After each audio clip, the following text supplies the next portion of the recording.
of contemporary interest to people around the world.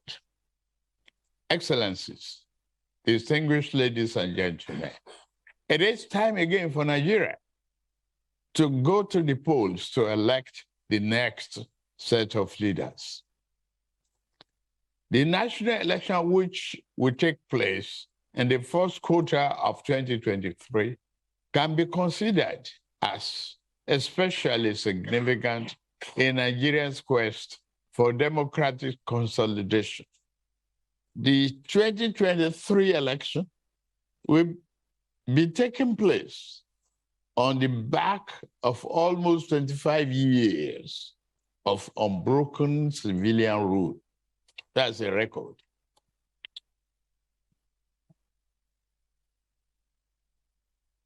It is a record for the country which is worth entrenching and celebrating.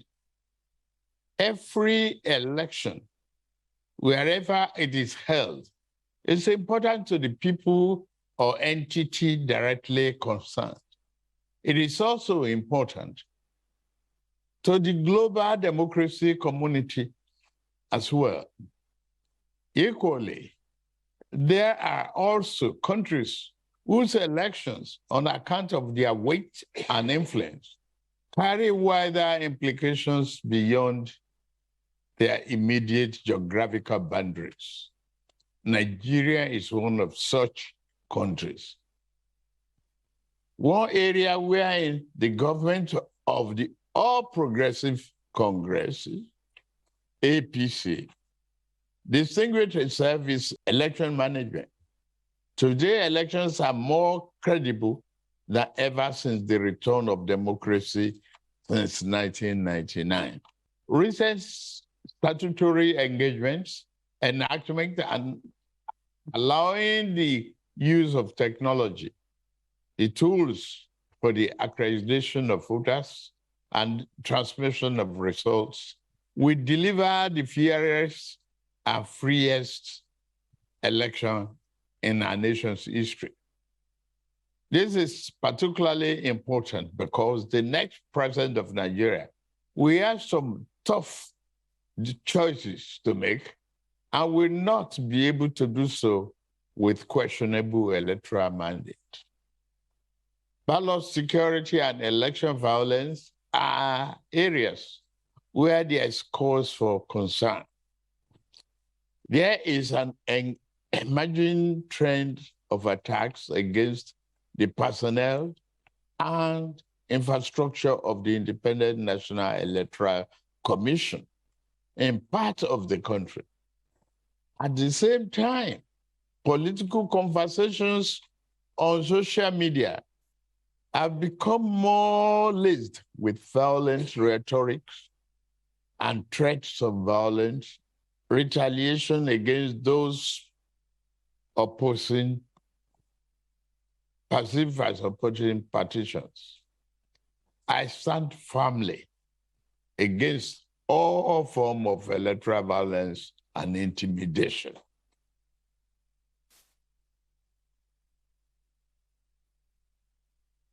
Having spent most of my career in political opposition, I have long fought against electoral malpractice. Any attempt to extinguish the legitimacy of choice of voters, I will continue to do so, I promise.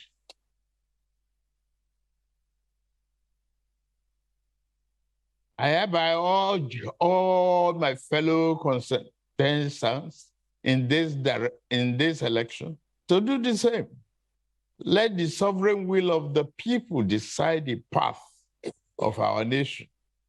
And let this election be determined by voters, making their choice freely rather than domineering intimidation and trouble some few.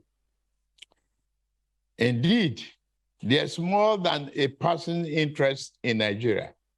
Politics generally and upcoming elections in particular for several reasons.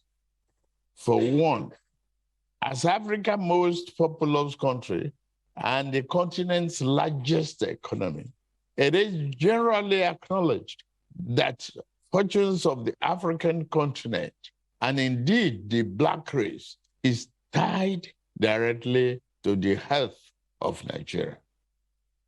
Also, the Nigerian elections of 2023 are coming up at a time when the country's immediate geographical neighborhood of West Africa and Central Africa is undergoing serious political turmoil that has manifested itself in the incursion of the military to power in a number of countries. In spite of legitimate concerns being expressed by observers, Nigerians are resolutely committed to democracy, regardless of their political differences.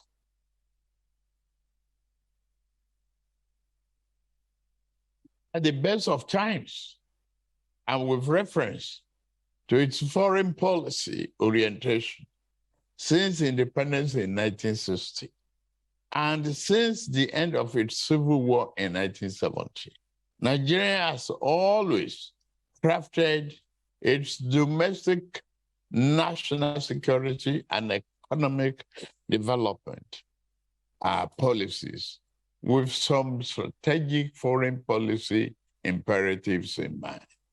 There is a close connection between domestic development and national security. On one hand, on the hand to prosper at home in peace and stability, Nigeria needs to uphold its national security, unity, territorial integrity, sovereign independence, and safety, as well as well-being of its people. On the other hand, to secure itself, Nigeria not only requires to build and enhance the capacity of its armed forces, but also the welfare and well-being of its citizens. Though a commitment to the promotion of human security, the country has attempted through government and other successive governments interface national security and economic development as two sides of the same coin, focusing equally on food sufficiency and sustainable development.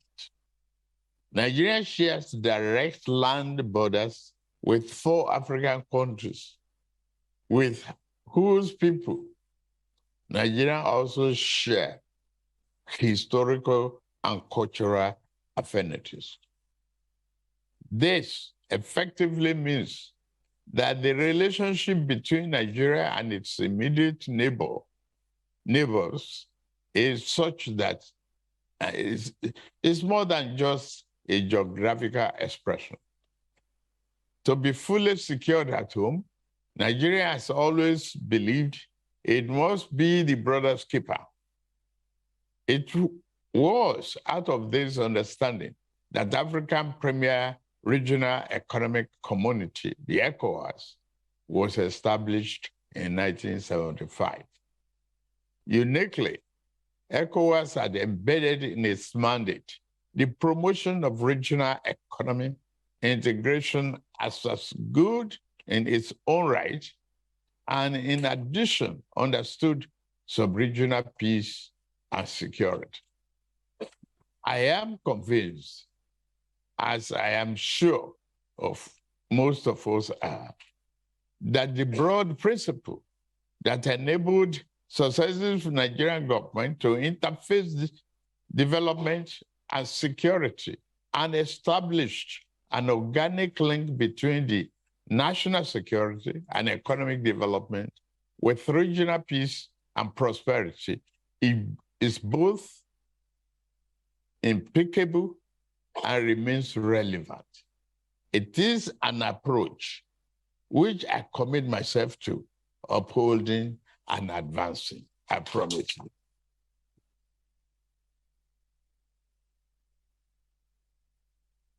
The challenges which have manifested themselves with regard to our national and regional development and security trajectories are very well known to all of us here. Radical extremist violence, terrorism, banditry, kidnapping, human trafficking, trafficking in weapons, trafficking in drugs, climate change, resource-driven conflicts, etc., etc. Most and mostly manifesting initially in a national problem. These challenges evolved over time into transborder and multinational challenges. As a people, we are still counting the cost of challenges which different and armed criminals groups are posing to Nigeria and regional development. We know thousands of lives have been lost and continue to be wasted. We know that various infrastructure assets built at a huge cost have been destroyed in deliberate act of reckless vandalism. We see the thousands of people who have been internally displaced at home or forced into refugee camps abroad. With farming activities disrupted, we have seen shortages of food items and food price inflation that are further undermining human security. I can go on and on in enumerating the costs that have been and are still being inflicted on mass of the people by the crisis of insecurity. To respond meaningfully to this content and to redress the many indications arising from them, we must begin by reminding ourselves of the old dictum: foreign policy is but a continuation of domestic policy.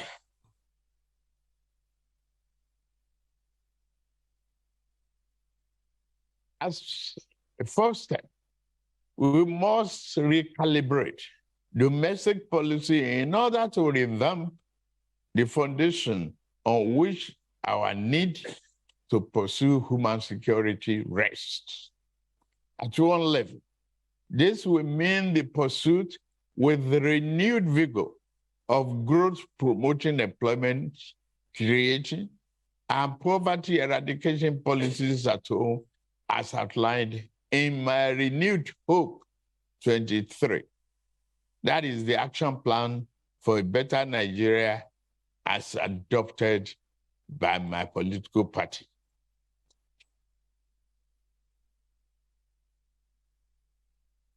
The present administration has invested heavily in agriculture, providing loans and expanding the country's total area of cultivated land. We will build on this, but our focus will be on using technology and expertise to accelerate growth and development by providing the critical infrastructure necessary to achieve the commodity transformation in the agricultural value chain.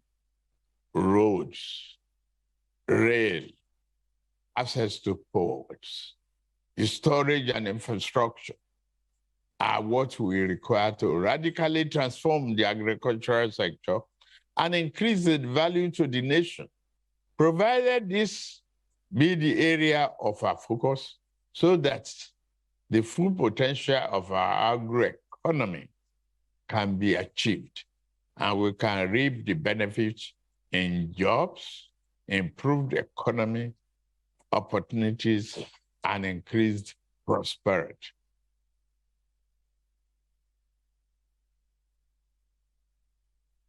Fixing the perennial redo of energy supply is another priority. There's no version of the world where Nigerians' ambition for itself can be achieved without solving the problem of how to provide energy to homes and businesses across the country.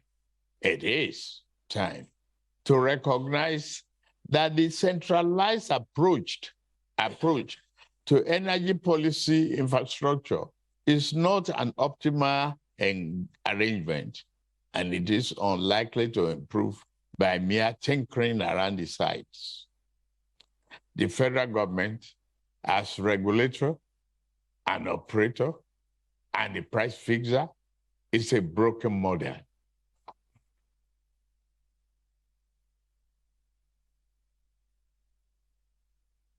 We are sure to fix this, and we are determined to do so, I promise you. We have privatized the power distribution in Nigeria and generation to a certain degree. What we need to do going forward is to improve the enabling environment and further reform the legal regulatory framework to attract more private investment in the sector, as we have experienced in the telecom industry. My belief that the private sector is the engine of economic progress is evident and documented.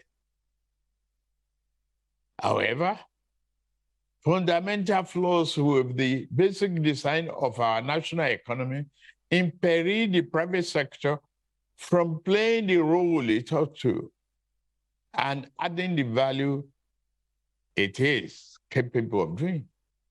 In this instance, the government must act as a catalyst.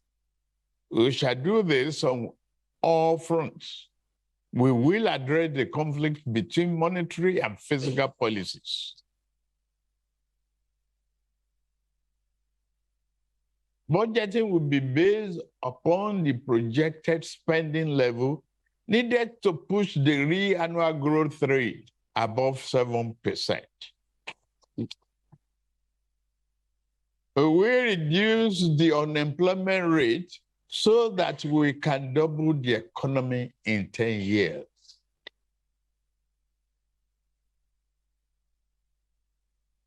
At another level, we must learn to make foreign policy work better for our domestic, social, economic, and political priorities.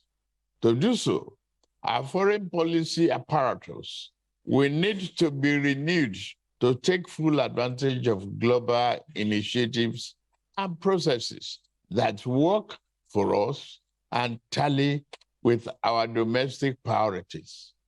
In this instance, I applaud the outcome of the COP27 that recently ended in Egypt in acknowledging the legitimate claim of Global South on climate action, in accepting adaptation and energy transition principles, including the treatment of gas as a transition fuel. We work more on this.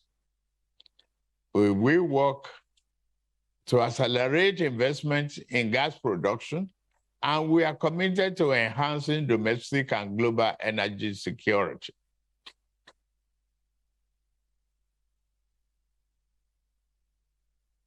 Furthermore, beyond what we do nationally, we must also become much bolder as Africans in our effort at regional and continental integration and security. In this regard, we are fully committed to the African Union's Agenda 2063 for continental transformation.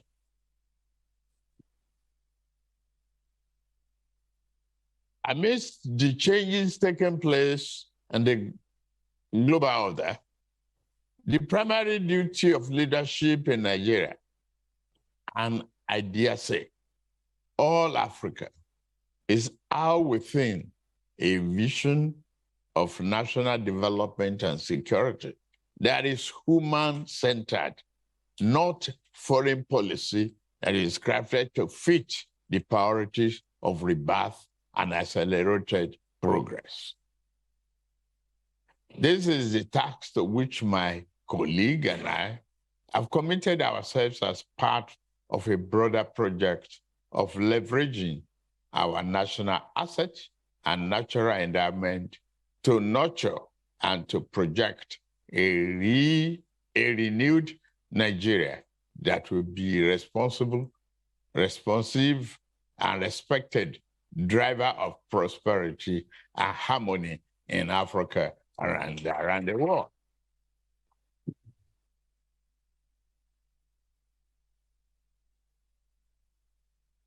I am confident that the Nigerian people will go to the polls in a few short months and give me their mandate.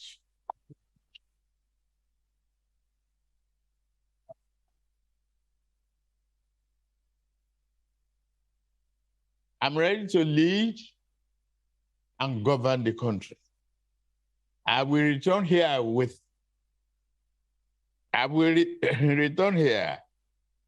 to interact with you when the elections are over.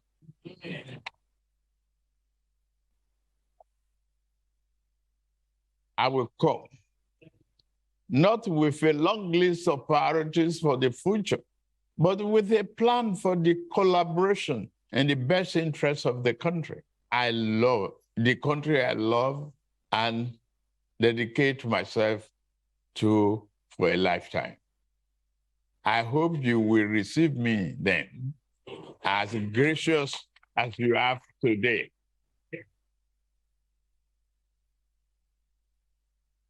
Nigeria is part of the global community, ready to accelerate its growth and committed to democracy, freedom, and understanding around the world. When we stick to it, democracy is not easy to manage, to promote. We have seen challenges around and across the world, but we are up to the task. Thank you.